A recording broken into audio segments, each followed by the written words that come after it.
Gente, boa noite, graças e paz. Tudo beleza? Tudo na paz? Tudo bom? Eu estou com a missão hoje de pregar o 5º capítulo desse livro aqui, que todo mundo tá usando como base para a série de mensagens Marcas de um Evangelista. O capítulo que me deram como missão foi o capítulo 5. E o título desse capítulo é Mensageiros no Mundo Atribulado. Cada capítulo geralmente sugere um texto base e, através do texto, ele fundamenta todos os seus pensamentos. Aqui nesse capítulo 5, ele utiliza o texto da parábola do bom samaritano. Então, hoje nós vamos estudar esse texto. Obrigado, Boza. Esse texto de Lucas, capítulo 10, dos versículos 25 até o 36. Hoje a gente vai estudar essa parábola e eu andei estudando ela durante a semana e eu confesso que eu gostei muito. Essa parábola, ela mexeu com o meu coração. Quem tem dificuldade de olhar para o próximo aqui? Caio? Tá, Caio. Por que logo Caio, hein? Para não dar direito de resposta, né, Caio? Melhor ficar calado. Eu lembro que uma vez eu fui com... Eu não sei se eu já contei essa história aqui, mas eu lembro que uma vez eu fui com Levi para uma conferência missionária que a gente organizou lá em Caruaru. Eu e ele fomos para Caruaru e nós organizamos a conferência missionária. A gente pegou as bandeiras aqui no Betel. Nós fomos dar uma força numa igreja lá. Foi uma benção. O final de semana foi muito bom. E aí, no sábado eu preguei, no domingo o Levi pregou. E aí eu lembro que no domingo a gente conversando, falando, cara, já que é culto de missões, vamos pregar uma peça com o pessoal? Aí, como assim? Resumo da história. Me vesti de mendigo, ninguém na igreja sabia disso, só o pastor. A gente conversou com o pastor antes, lógico, e aí também ele não contou para ninguém. Eu tomei um banho de cachaça. Banho, tá, gente? Não é banho, não, é banho. Assim.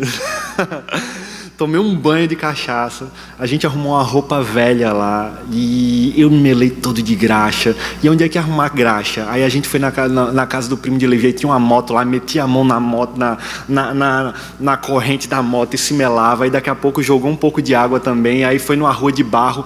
Eu parecia um sanduíche rolando no chão e eu fiquei todo melecado. Aí beleza, fui para lá, para a igreja, o culto de 6 horas, eu fui antes, acho que 5h30, e fiquei lá. Com todo mendigo que se preze tem o seu jornalzinho velho dentro de uma sacola, isso é um estereótipo, né? O burrinho de cachaça e o lençol. Aí eu fiquei lá na frente da igreja, e o problema é que quando você fica muito tempo numa posição só, você fica todo arrebentado, né? Meu amigo, eu fiquei quase 3 horas naquela posição. E aí anoiteceu, eu já estava no chão para ninguém perceber. Quando o culto começou, os irmãos foram chegando, e eu fiquei na porta principal. E aí o que acontece? Os irmãos não passavam por aqui, eles passavam pela outra entrada. E aquilo doeu meu coração. Eu ficava só olhando assim pelo buraquinho assim do lençol, e eu falei, meu Deus do céu. Teve uma hora no meio do culto, eu Levi pregando lá. Aí chegou uma irmã e ficou pela grade do lado de dentro e com uma criança no colo, falou, tá vendo isso aqui, meu filho? Isso daqui, ó, são as crianças que desobedecem o pai e a mãe. Olha o que o papai do céu faz, ele castiga. E eu ouvindo por dentro, eu falei, infeliz. E eu pensando, falei, uma raiva quando eu comecei a ouvir aquilo. Eu falei, meu Deus do céu. Eu nunca me senti tão rejeitado em toda a minha vida como aquele dia. E eu lembro que um diácono pegou e quis me tirar de lá, e aí eu comecei a fazer voz de bêbado, e ele falou, me deixa aqui. Ele falou, você não pode ficar aqui. Eu falei, eu quero ficar aqui, eu estou com sono. E aí ele falou, eu vou jogar um balde de água. Eu falei, joga 2. Aí não jogou não. Mas eu me senti tão rejeitado aquele dia, tão rejeitado. E pensando naquele dia, tá alto o microfone, né? Tá dando microfonia. E aí naquele dia a rejeição foi tanta, sabe? E olhando para essa mensagem de hoje, estudando sobre a parábola do bom samaritano, eu me lembrei dessa história. Ela tem tudo a ver com o que a gente vai conversar hoje. Porque nós vamos falar, a gente vai desenhar aqui um cenário que já foi narrado, onde alguém sofre, quem aparentemente deveria ajudar rejeita, e aí a gente vai ver as consequências disso, tá bom? Vamos ler o texto? Versículo 25. Certa ocasião, um perito na lei levantou-se para pôr Jesus à prova e lhe perguntou: Mestre, o que preciso fazer para herdar a vida eterna? O que está escrito na lei? Respondeu Jesus: Como você a lê? Versículo 27, ele respondeu: Ame ao Senhor seu Deus de todo o seu coração, de toda a sua alma, de todas as suas forças e de todo o seu entendimento, e ame o seu próximo como a si mesmo. Disse Jesus: Você respondeu corretamente, faça isso e viverá. Versículo 29, mas ele, querendo justificar-se, perguntou a Jesus: E quem é o meu próximo? Em resposta, Jesus disse: Um homem descia de Jerusalém para Jericó, quando caiu nas mãos de assaltantes. Estes lhe tiraram as roupas, espancaram-no e se foram, deixando-o quase morto. Aconteceu estar descendo pela mesma estrada um sacerdote. Quando viu o homem, passou pelo outro lado. E assim também um levita, quando chegou ao lugar, o viu, passou pelo outro lado. Mas um samaritano, versículo 33, estando de viagem, chegou onde se encontrava o homem, e, quando o viu, teve piedade dele. Aproximou-se, enfaixou-lhe as feridas, derramando nelas vinho e óleo. Depois, colocou-o sobre o seu próprio animal e levou para uma hospedaria e cuidou dele. No dia seguinte, deu 2 denários ao hospedeiro e lhe disse: Cuide dele. Quando eu voltar, lhe pagarei todas as despesas que você tiver. Versículo 36, preste atenção. Qual destes 3 você acha que foi o próximo do homem que caiu nas mãos dos assaltantes? Aquele que teve misericórdia dele, respondeu o perito na lei. Jesus lhe disse: Vá e faça o mesmo. Pai, eu te peço que tu aplique essa palavra aos nossos corações, Senhor. Te peço no nome de Jesus que tu fale, Jesus, aos nossos ouvidos, Senhor, aos nossos corações. E que não seja eu nesse momento, Deus. Eu te peço que tu se revele, Senhor, entre nós, e que tu venha perdoar as minhas falhas e os meus pecados, Senhor. E te peço que tu me use pela tua misericórdia, Deus. Me use pela tua misericórdia para tu, Senhor, falar aos nossos corações, Pai. No nome de Jesus é assim que eu oro. Amém. Primeira lição que a gente vai aprender aqui é que essa parábola ensina que nós devemos amar o próximo como Jesus está ensinando. Como é que a gente pode amar o próximo? Primeira lição que a gente vai aprender é que nós não podemos, de forma alguma, diminuir o próximo. Nós não podemos, de forma alguma, diminuir o próximo. O que está acontecendo aqui? No versículo 25, a gente vai perceber que, numa certa ocasião, um perito na lei a gente poderia dizer hoje que seria um advogado, estudioso da lei, conhecedor profundo da lei, ele quer colocar Jesus à prova. O versículo 25 vai dizer isso. As intenções dele não eram nem um pouquinho boas. E o que acontece aqui? No versículo 26, Jesus pergunta para ele assim: o que é que está escrito na lei? Ele está querendo saber como é que ele faz para herdar a vida eterna, só que ele está querendo armar uma arapuca para Jesus. Como assim? Ele está querendo armar uma cilada para fazer com que Jesus entre em contradição nas suas próprias palavras. Ele, por ser um estudioso profundo, procura de alguma forma colocar Jesus contra a parede. Ao invés de Jesus responder a pergunta dele, Jesus faz a pergunta da pergunta. E aí ele pergunta: o que está escrito na lei? E aí é interessante, porque ele fala o seguinte,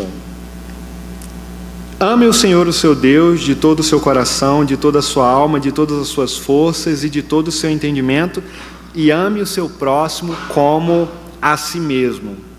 Jesus pergunta para ele o que está escrito na lei. Só que aqui, esse perito na lei, ele não diz o que está na lei, que é os 10 mandamentos. Isso que ele acabou de falar aqui não é nenhum dos mandamentos que Deus deu a Moisés dentro daqueles 10 mandamentos. Só que é interessante, porque ele fala o seguinte: ame ao Senhor, versículo 27, ame ao Senhor, o seu Deus, de todo o seu coração, de toda a sua alma e de todo o seu entendimento. Ele cita Deuteronômio 6, versículo 5. E a segunda parte: ame o próximo como a si mesmo, Levítico 19, versículo 18. Estes mandamentos aqui, eles não vêm da lei. A lei vem, toda a lei, ela vem desses 2 mandamentos. Entendem? Entendeu? É interessante porque esse perito na lei, ele quer encurralar Jesus, e em Mateus capítulo 22 tinha acontecido algo parecido. Jesus, ele já tinha tido uma conversa com os saduceus, e eles tentaram colocar Jesus à prova e também não conseguiram. E aí os fariseus vieram também, sabendo o que tinha acontecido com os saduceus, e tentam também colocar Jesus à prova, fazendo perguntas. E aí Jesus fala sobre essa grande importância do maior mandamento que está acima da lei. Porque todos os 10 mandamentos são oriundos desses 2 mandamentos. O que a gente pode olhar aqui de cara com relação a isso? A pergunta que Jesus faz de resposta, a pergunta da pergunta, é algo muito difícil. Quando Jesus pergunta o que está escrito na lei, a gente vai ter que entender o seguinte: a lei no Velho Testamento, ela era impossível de ser cumprida em sua totalidade. Ninguém no Velho Testamento conseguiu cumprir toda a lei. Qual é, de fato, então, o papel da lei no Velho Testamento? Não matarás, não adulterarás, não terás imagem de escultura, adorarás somente ao Senhor teu Deus. A lei no Velho Testamento, ela funciona como uma ressonância magnética. Quando você entra dentro dessa máquina, ela faz uma radiografia de tudo o que existe dentro de você e mostra para nós.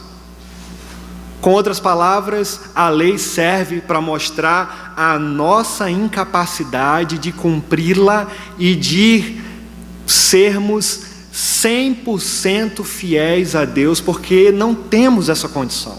Ela mostra a nossa incapacidade e a nossa iniquidade, o pecado que existe dentro de nós. E aí, quando Jesus pergunta para esse camarada o que está escrito na lei, ele responde não somente acerca dos 10 mandamentos. Ele olha para os mandamentos mais importantes, que deles saem todas as leis. E ele fala: ame ao Senhor o teu Deus acima de todas as coisas, ame o próximo como a si mesmo. E Jesus, ele fala o quê? Você respondeu corretamente. Ame, aí Jesus fala assim, você respondeu corretamente no versículo 28, faça isso e viverá. Só que aí, é interessante porque, quando Jesus fala isso, respondendo a pergunta, no versículo 29 parece que o negócio da águia aqui. Porque algo acontece. ele agora querendo se justificar, porque ele não sabia mais o que fazer, ele tenta armar uma cilada para Jesus, e ele mesmo responde acerca daquilo que ele já sabia, e ele agora não tem como contra-argumentar com base na sua própria afirmativa, entendendo que ele não tem capacidade de mostrar que pode servir a Deus 100%. E Jesus disse: você respondeu corretamente, agora faça isso e viverá. E ele querendo se justificar agora, no versículo 29 ele diz: e quem é o meu próximo? Era interessante isso daqui, porque era para ele ter se prostrado aqui, de verdade, e ter clamado por misericórdia a Jesus. Era aqui para ele ter feito como Pedro fez no capítulo 5 de Lucas, quando ele viu o poder e a glória de Jesus sendo manifestada, e ele chega no versículo 10 do capítulo 5, e ele se prostra diante do Senhor e fala: afasta-te de mim, porque eu sou um homem pecador. Ele não faz isso. Em contrapartida, ele está querendo, na verdade, se esconder por trás da sua hipocrisia, se justificando. E agora o que acontece? O caldo engrossou, a situação ficou feia para ele. Ele quis se justificar, só que uma parte provável é que, para os bons judeus daquela época, ser próximo de alguém não eram os amigos, não eram os parentes distantes. Ser próximos para um bom judeu era o filho e a esposa, os filhos e a esposa. E agora ele está nesse conflito: quem é o meu próximo? Será que o meu próximo agora terão que ser os homossexuais também? Será que o próximo agora para mim serão os punks, por exemplo? Será que para mim agora a galera da política aí serão os PSDBistas, os petistas? Será que o meu próximo agora tem que ser essa turma? Será que agora o próximo ele tem que ser um macumbeiro? Será que o próximo agora ele vai ter que ser um roqueiro? Será que o próximo agora vai ter que ser um morador de rua? Quem é o próximo? É interessante isso. Pode ter certeza de uma coisa: naquele momento ele se achava muito perdido, porque na verdade, quando a gente pensa no próximo, muitas vezes isso pode ser difícil para nós. Quando a gente pensa numa realidade de próximo que não sejam os nossos próximos aqui, fora do nosso contexto social, religioso, ético. Será que a gente é tão diferente assim daquele perito na lei? Será que a gente consegue olhar para o próximo sem crucificar ele, e ao mesmo tempo sem a gente se colocar num degrau elevado? Será que a gente consegue olhar para uma pessoa com compaixão, tentando se colocar na mesma condição que ele, entendendo que muitas vezes o fato dele ter passado ou ter sofrido o que ele sofreu, muitas vezes ele não teve culpa? Porque o pecado ele faz com que os seres humanos estejam em declínio. Só um exemplo: sou fruto de um adultério, meu pai biológico eu nunca conheci, eu fui maltratado pra caramba na infância, cresci revoltado pra caramba, e durante muito tempo eu clamava por justiça, falando: por que, por exemplo, a minha mãe ela age assim comigo, tão agressiva, por que ela me expulsou de casa, se eu nunca mereci nada disso que aconteceu até hoje comigo? Eu cresci revoltado e indignado por isso. Só que hoje, depois de ter sido alcançado pela graça do Senhor, ter sido alcançado pelo Evangelho, Ele tem me salvado, eu entendo que todas as coisas que aconteceram, ela também não teve culpa. Isso é uma consequência do pecado. O fato de não ter recebido o amor que ela deveria ter me dado na minha infância, por exemplo, não é porque ela não quis me dar. Hoje eu entendo que muitas vezes ela teve dificuldade de dar aquilo que ela nunca recebeu também. E o que é isso? Se a gente for olhar num fio condutor, esse fio condutor ele vai ser extenso demais. E onde chega isso? No pecado. Consequência do pecado. Jesus mostrou para esse teólogo que a lei pede que a gente ame a Deus com toda a nossa alma e com todo o nosso entendimento. Ou seja, devemos amar a Deus de tal maneira que, se alguém cruzar o nosso caminho, que este também sinta-se amado. Quantas pessoas já passaram pelo nosso caminho e muitas vezes, por conta de algo chamado zona de conforto, nós não olhamos com compaixão e não estendemos o braço para muitas pessoas que muitas vezes não são nem os nossos irmãos. Ninguém precisa responder isso, só basta a gente olhar e passa um filme na nossa cabeça. Será que isso já aconteceu com algum de nós? E é interessante porque tem muitas pessoas que hoje não sabem mais amar. A gente às vezes não nasce na verdade a gente não nasce com um coração predisposto a viver para a glória de Deus. Essa é a verdade. E com essa busca frenética no mundo por felicidade, de querer preencher um vazio que muitas vezes existe no coração das pessoas, muitos acabam pisando em outras e acabam também pisando em valores que deveriam ser absolutos e muitas vezes se tornam relativos. Quais são os valores absolutos que nós temos dentro de nós e quais são os valores relativos? Será que muitas vezes nós colocamos valores relativos nos lugares que deveriam ser absolutos? Onde está a nossa compaixão quando olhamos para o próximo? Ela está numa primeira escala ou ela está numa segunda escala? Qual seria a nossa atitude hoje, por exemplo? Eu tô desenhando esse raciocínio, a gente vai caminhando de forma crescente, tá? Qual seria a nossa atitude hoje se, por exemplo, aqui na live chegasse um casal de adolescentes lésbicas ou um casal de meninos homossexuais? Qual seria o nosso comportamento? A gente ia olhar com indiferença ou nós iríamos olhar com compaixão, com graça? Há muito tempo atrás, alguns meses atrás, eu recebi um jovem aqui na igreja. Ele não é daqui, ele cresceu dentro do lar evangélico e ele é homossexual e ele luta contra isso. Ele luta, e ele falou: Edilson, eu não quero ser homossexual e eu luto contra isso. Eu sei que a palavra de Deus diz que é pecado, eu entendo que é pecado, e eu tenho frequentado várias igrejas e eu já passei por várias, porque em todas elas eu fui rejeitado. Eu lembro de uma igreja em específico que eu convivia com os jovens e os pais dos jovens não deixavam eu me relacionar com eles porque eu era afeminado. E aí ele estava desiludido, atribulado. Ele falou: a única igreja que me aceitou e me recebeu como eu estava foi a igreja inclusiva. É uma igreja de gays e lésbicas que tem aqui no bairro dos Estados.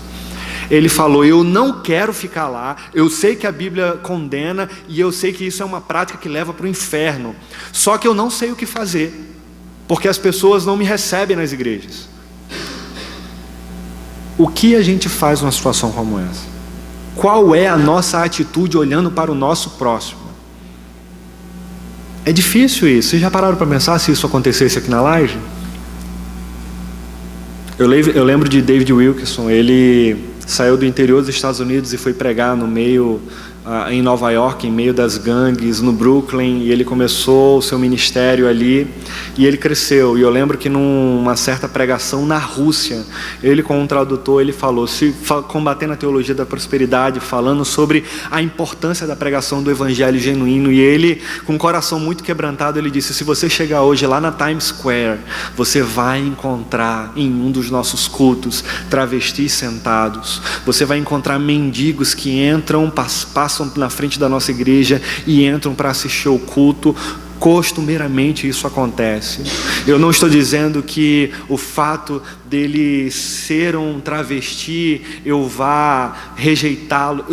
Eu não vou dizer que o fato dele ser travesti ele está correto, mas eu não posso ignorá-lo. Nós, como igreja do Senhor, devemos receber essas pessoas, amá-los e pregar o evangelho de Cristo para eles. O que a gente faria se isso acontecesse aqui, gente? É importante a gente pensar nisso. Às vezes a gente pensa que essa realidade talvez nunca venha ao nosso encontro, mas a gente está vivendo numa geração pós-moderna onde possivelmente isso pode acontecer. Isso aconteça. No livro Heróis da Fé, D.L. Moody, conversando com um amigo pessoal, ele disse que sempre quando um amigo disse, falando sobre Moody, que Moody foi um dos maiores evangelistas dos Estados Unidos, que Moody fazia de tudo para não chamar a atenção das pessoas.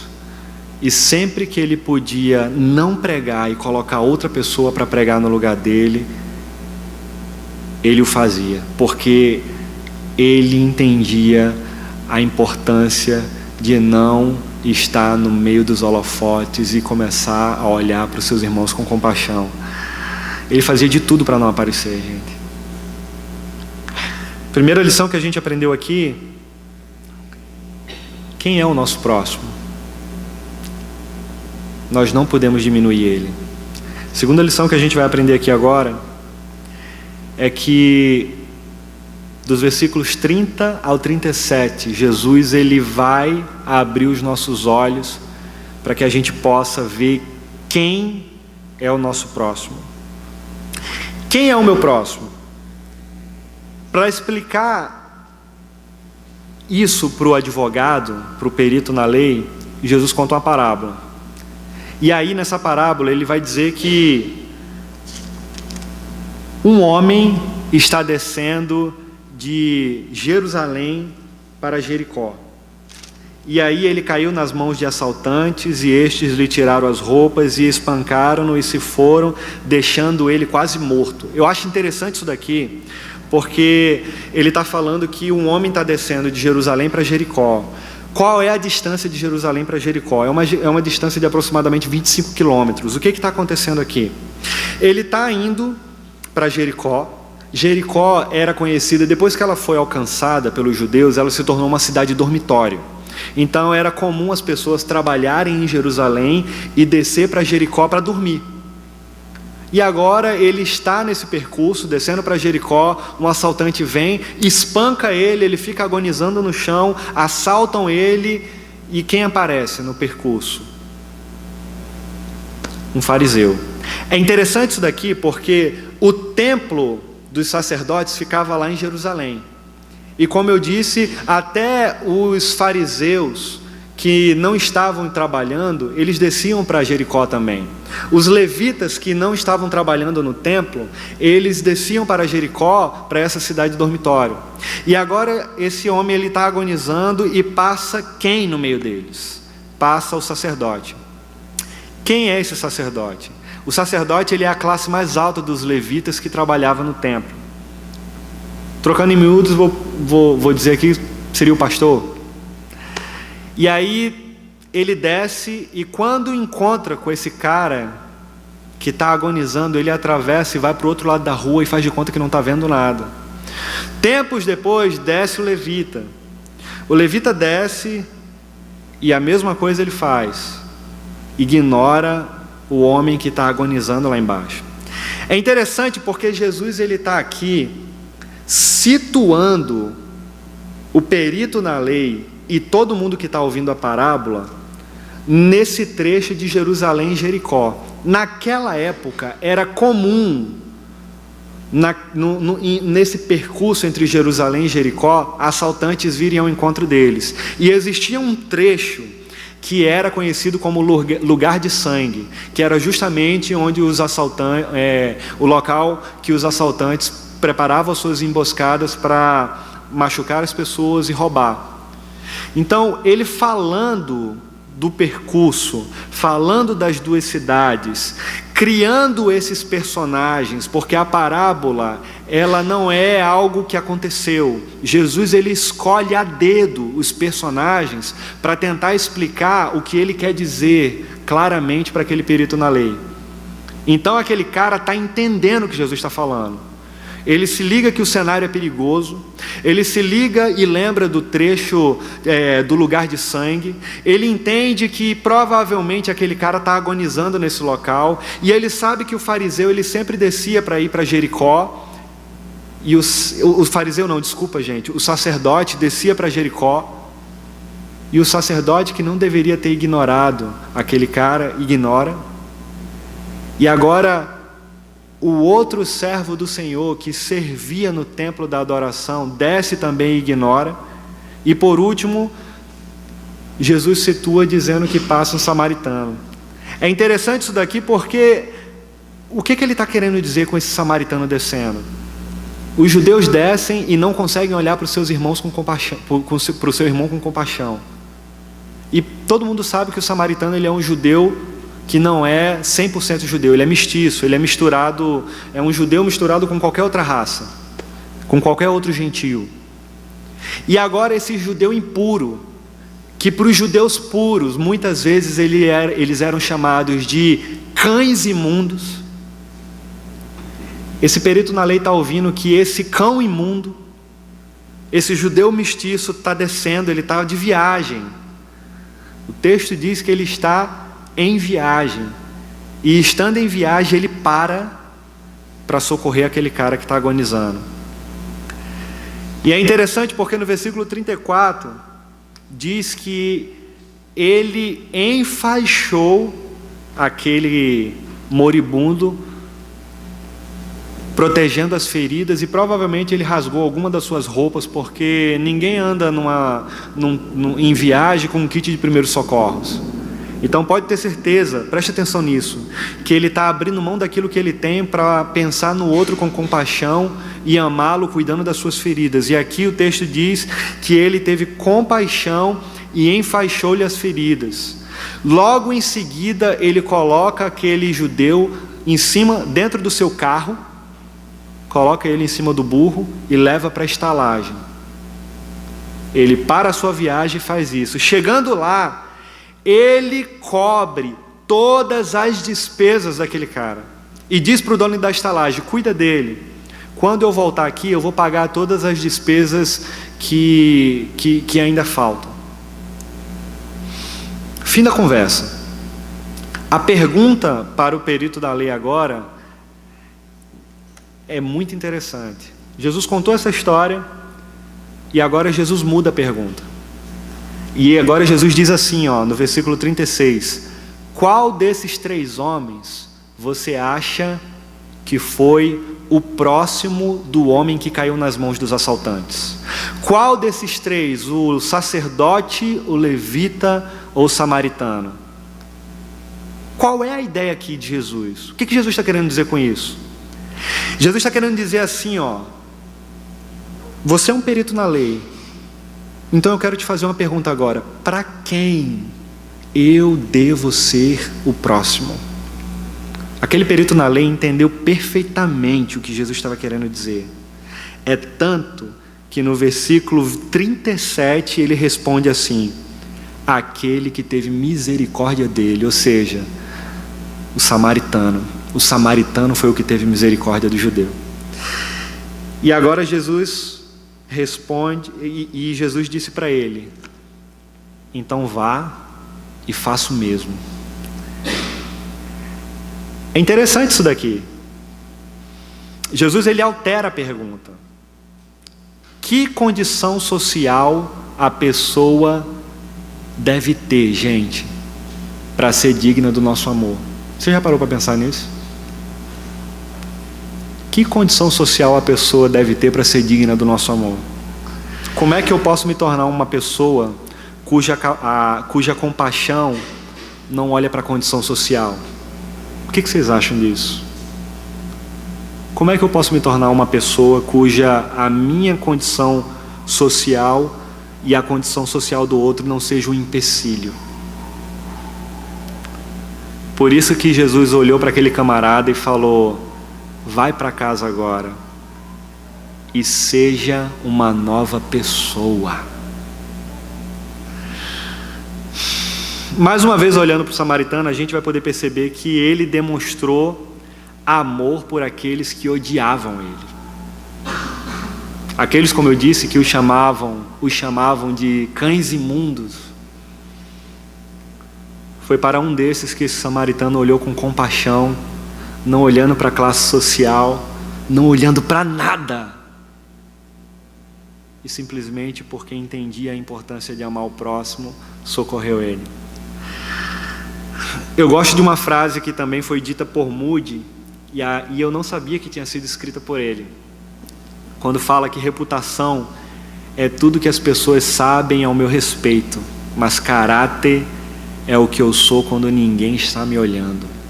Quem você é quando ninguém está olhando para você? Quem você é quando não existe um microfone e pessoas olhando para você.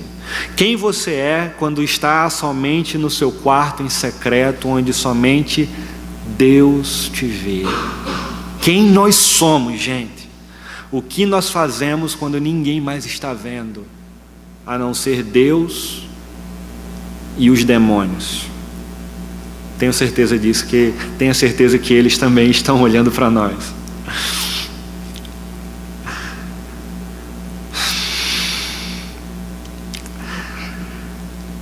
Teve um pastor, certa vez eu ouvi falar sobre ele. Ele trabalhava na Cracolândia, lá em São Paulo, e ele já numa idade bem avançada, o seu ministério foi todo na Cracolândia, e ele levava mendigos da Cracolândia para sua casa. E lá, nesse ato de compaixão, onde ele levava esses mendigos, cuidava deles, pregava o evangelho para eles, muitos deles eram alcançados pelo evangelho, se tornavam pessoas diferentes, saíam das ruas, e glória a Deus por isso. Agora outros, mesmo esse pastor levando para dentro da sua casa, muitas vezes roubavam ele, mentiam para ele. Ele levava também prostitutas e garotas de programa. Ele fez isso muitas vezes, e elas roubavam ele e depois iam embora. E um pastor muito amigo dele de anos falou: rapaz, por que você continua fazendo isso com essas pessoas, quando muitas delas não vão para o céu?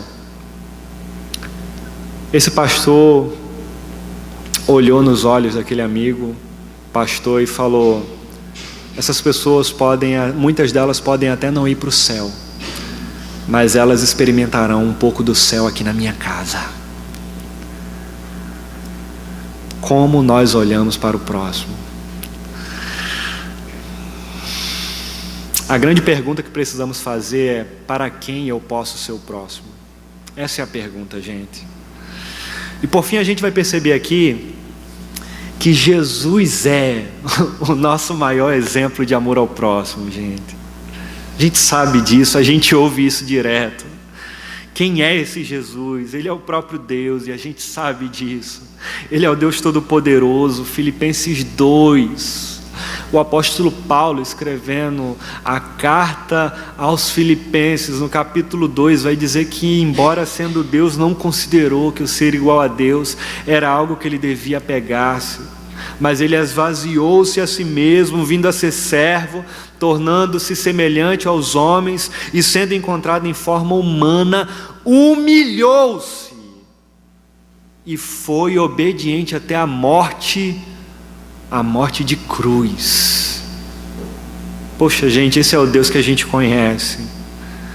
Esse é o Deus que se tornou homem. Ele é o rei dos judeus, ele é o rei de Israel, ele é o rei da história, ele é o rei do céu, ele é o rei da glória, ele é o Senhor dos senhores, ele é o nosso Jesus, ele é o Deus que se tornou homem, ele é o Filho de Deus, ele é o Salvador dos pecadores, ele é a peça central da civilização, ele é o Jesus Cristo incomparável, ele é aquele que estava diante daquele perito da lei.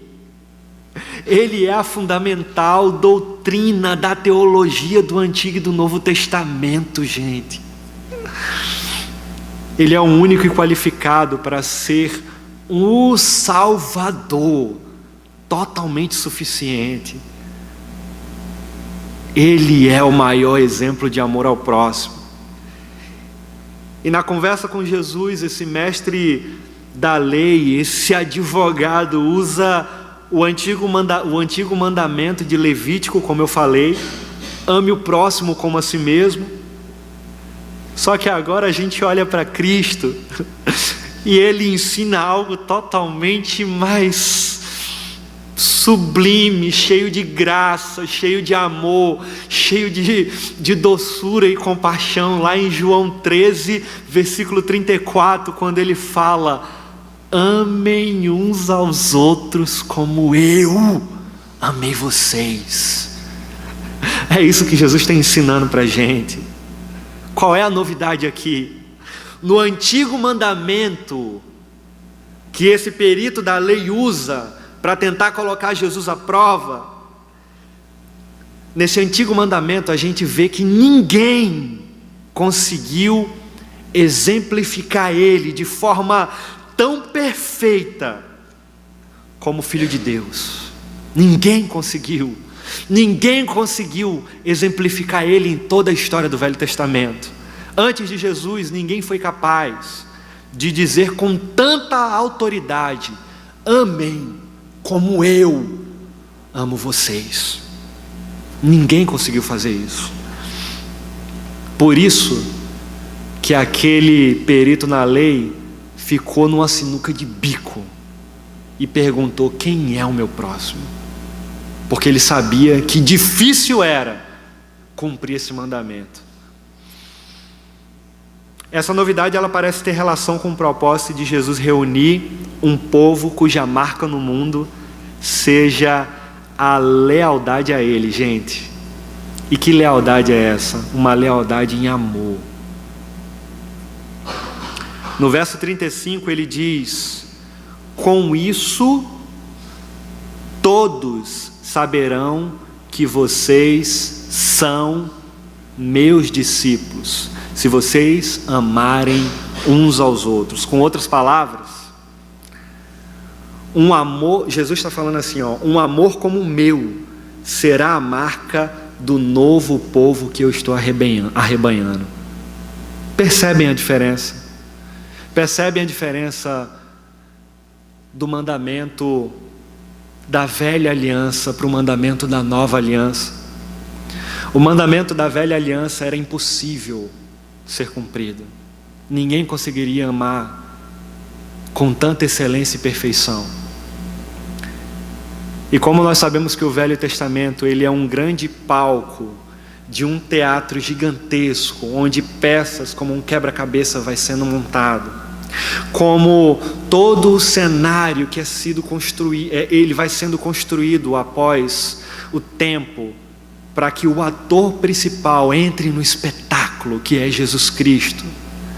Todo esse pano de fundo ele é preparado para que no Novo Testamento, nessa nova aliança, Jesus se aproprie e fale para todos os pecadores que são alcançados por Ele: vocês podem amar outras pessoas, mas vocês conseguirão amá-las porque eu amei vocês primeiro. Se vocês amarem como eu amei, vocês terão compaixão e graça por eles. Será que conseguimos amar como Jesus amou? Ele deu a sua vida morrendo por nós na cruz do Calvário para que tivéssemos a vida eterna. A revelação libertadora dessa passagem é que a morte de Jesus, ela deu exemplo de como devemos amar. Isso parece muito difícil quando a gente olha para Cristo e enxergamos o seu sacrifício, não é verdade? Mas de outro lado, a morte de Jesus pagou por nós o preço de transformação que nos capacita a amar. Nós só conseguimos amar justamente porque Ele morreu na cruz, e o fato dele ter morrido na cruz agora nos capacita a amar como não conseguiríamos nunca se Ele não tivesse feito isso por nós. Por isso que esse perito na lei não conseguiu e se justificou. Homens de Deus entenderam, gente, o Evangelho e o exemplo de Cristo, e assim abriram mão do seu direito de viver para viver os propósitos de Deus. Se a gente for olhar na história, existem tantos homens que marcaram ela com sangue. A gente olha para John Knox, que orava desesperadamente por almas na Escócia, e ele falava: Senhor, dai-me as almas da Escócia, senão eu morrerei. O que eu posso dizer de John Patton, por exemplo, um missionário presbiteriano que foi para as Ilhas Hébridas no Pacífico trabalhar entre os antropófagos, que eram os canibais, e com tamanho desejo no coração, de repente ele anunciando para a sua amada igreja que iria para o campo missionário, de repente um senhor se levanta e fala: meu irmão, você é muito jovem para ir para o meio dos canibais, provavelmente você será morto lá. John Patton, quando ele ouve aquilo, ele fala: meu irmão, a bem verdade é que nós morreremos um dia. O Senhor provavelmente morrerá primeiro do que eu, porque o Senhor é mais velho. e será comido pelos vermes da terra. Agora, para mim, pouco importa ser comido pelos vermes da terra ou ser comido pelos canibais. O que importa para mim é fazer a vontade do meu Senhor. E aí a gente poderia citar tantos outros. A gente poderia falar de David Brainerd, que o seu ministério foi tão curto e aos 28 anos de idade ele morreu.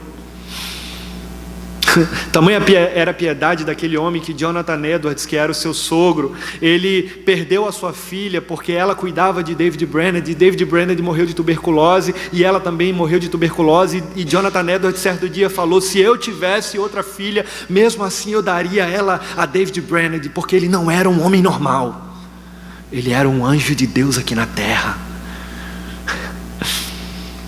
A gente poderia citar John Wesley, William Carey, o pai das missões modernas. A gente poderia citar Jimmy Elliot, que morreu entre os Aucas no Equador, aqueles índios canibais que assassinaram todos aqueles missionários que faziam parte do ministério Asas de Socorro. Gente, a revelação de Cristo chegou ao coração desses homens, que ela chegue também no nome de Jesus aos nossos corações.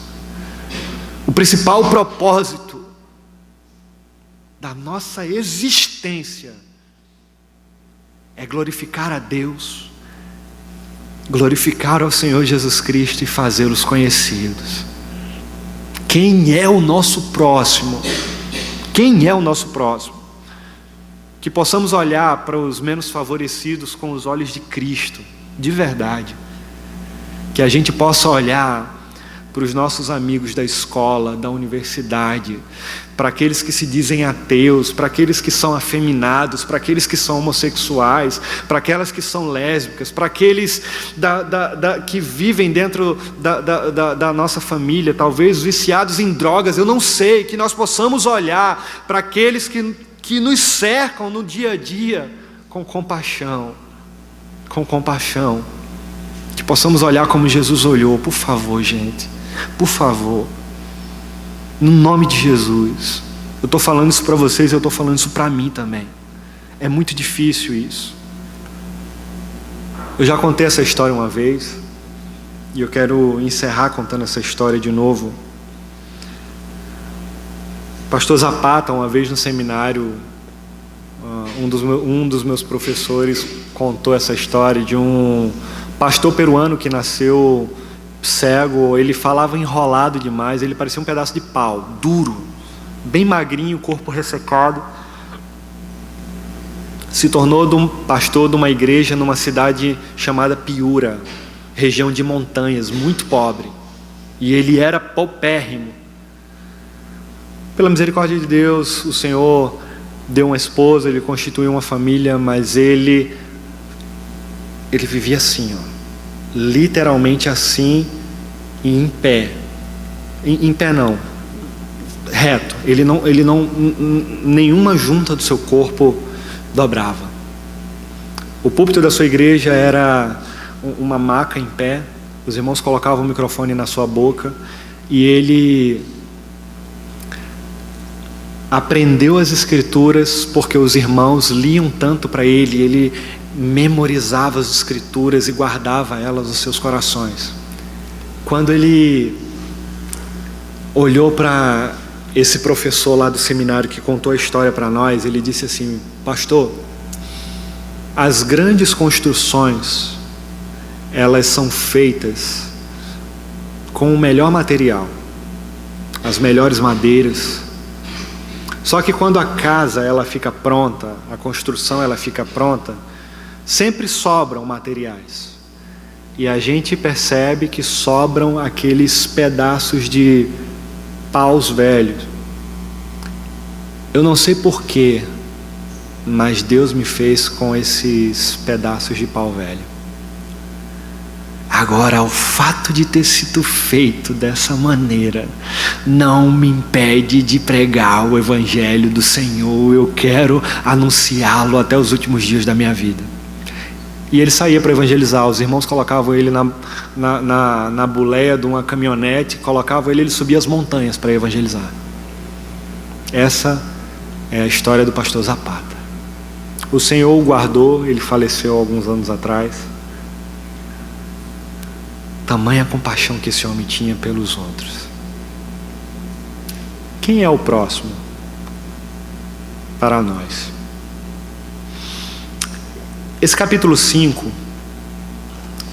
do livro Marcas de um Evangelista, ele traz a proposta da parábola do bom samaritano, e ele faz uma ênfase muito importante aqui, onde ele trata de questões sociais, e ele faz essa pergunta: quem é o nosso próximo? E ele olha para as questões sociais e ele diz que a ação social, o cuidado ao pobre, a ajuda aos necessitados, nunca deve vir em primeiro lugar. E às vezes as igrejas cometem esse erro de desenvolverem trabalhos sociais, ajuda aos necessitados e por fim pregam o evangelho. Só que a grande verdade é que Jesus, assim como ele está ensinando para esse perito na lei aqui, sobre a importância de amar o próximo, quando ele mesmo é o reflexo de amor ao próximo, quando ele mesmo é o próprio evangelho, esse livro aqui no capítulo 5 também vai dar a ênfase mais importante de que o evangelho deve ser pregado, e a partir do evangelho os trabalhos, a ajuda e afins são desenvolvidos. Nós devemos olhar para o pobre, mas o pobre ele não está em primeiro lugar.